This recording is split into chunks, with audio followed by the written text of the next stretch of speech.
Welcome to VVB9 news channel. AP నుంచి urea తెలంగాణకు తరలిపోతుంది.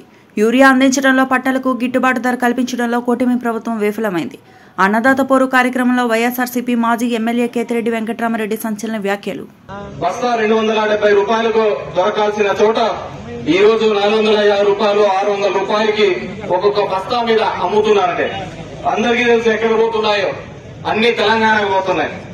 అక్కడెక్కడైతే పంట ఎక్కువగా పండించినారో అక్కడ యూరియా కొరత ఉందని తెలుసుకున్నారో ఈ నుంచి ఆ బ్లాక్ మార్కెట్ లో డబ్బులు పోయే, ఈ ఎరువులు పోయే పరిస్థితి మనం అంతా చూస్తున్నాం. అదేవిధంగా గతంలో కంటే ఎక్కువగా ఇచ్చినామని చెప్తున్న ఈ ప్రభుత్వం గతంలో కంటే ఇప్పుడు సాగు తగ్గినా గానీ ఎందుకు ఈ విధంగా ఎప్పుడూ లేని విధంగా ఉంది అని చెప్పి అడుగుతున్నాను. దీనికి పెద్ద విషయం అవసరం లేదు. నువ్వు ఆర్బీకేలు ఉన్నాయి, ప్రతి 2000 జనాభాకు సంబంధించి ఒక ఆర్బీకేలు ఉన్నాయి. రైతులు వచ్చి ఎంత కావాలని డిమాండ్ అని బుక్ చేసుకుంటే అక్కడే విషయం తెలిసిపోతుంది ఎంత రైతులకు ఎంత అవసరం పడుతుంది, ఎంత యూరియా కావాలని. గతంలో అదే విధంగా చేసేవాళ్ళం. అంతకుముందు కూడా చూసినాం మనం 2019 కంటే ముందు వేరుశనగ పంపిణీ అప్పుడు ఏ విధంగా ఉండేది. మార్కెట్ యార్డ్ లో వచ్చి ఇట్లాగే చెప్పులన్నీ పెట్టేసి తెల్లారి 3 గంటలకు వచ్చి ఎదురు చూసేవాళ్ళు.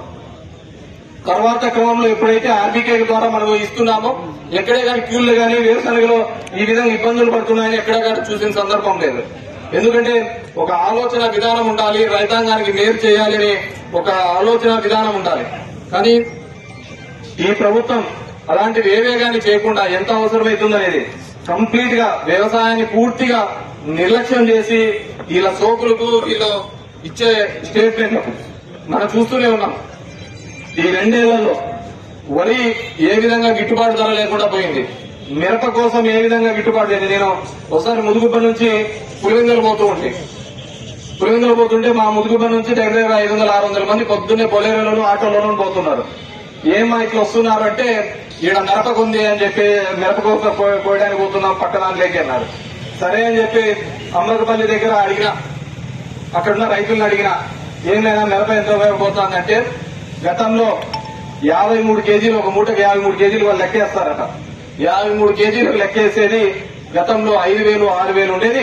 ఇప్పుడు కేవలం 693 రూపాయలు 700 రూపాయలతో పోతుంది.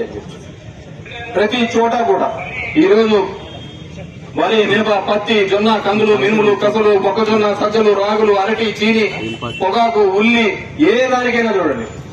ఈరోజు ఉల్లి చూసినాం ఏ విధంగా కర్నూలులో జరుగుతూ ఉంది. మొత్తం అంతా ఉల్లి రైతులు ఏ విధంగా రోడ్డు మీద వచ్చి పడ్డం చూడడం చూసినాం, రోడ్డు మీదకి రావడం చూసినాం. ఈ విధంగా గతంలో కూడా 2019లో కూడా ఇదే విధంగా ఉల్లి రైతులకు ఇబ్బంది వచ్చిండే.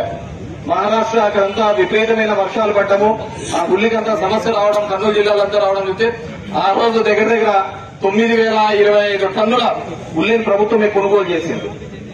ఏ రోజైనా ఇన్నాళ్ళు మనం వేరుశనగ పండించినాము, ఏ రోజైనా మన ప్రభుత్వంలో రేట్ తక్కువ ఉందని బాధపడిన సందర్భం ఉందా? ఎప్పుడు నార్పల్కి పోతా అంటే 3,000 ఉంది, 3,800 ఉంది, 6,000 ఉంది, ఇదే చెప్తుండే వాళ్ళు. ఈ రోజు చూడుకోండి, ఎప్పుడైతే తక్కువ వచ్చిందో ప్రభుత్వం మార్కెట్ ఇంటర్వెన్షన్ చేసేది, ప్రభుత్వం మధ్యలో వచ్చేది మేము కొంటామనేది. మనం కొంటామనేది కదా వ్యాపారస్తులంతా కూడా మళ్ళీ అదే రేటుకు రావాలి కదా అని మళ్ళీ వాళ్ళే పెంచేవాళ్ళు. ఈ రోజు వాటి గురించి మాట్లాడి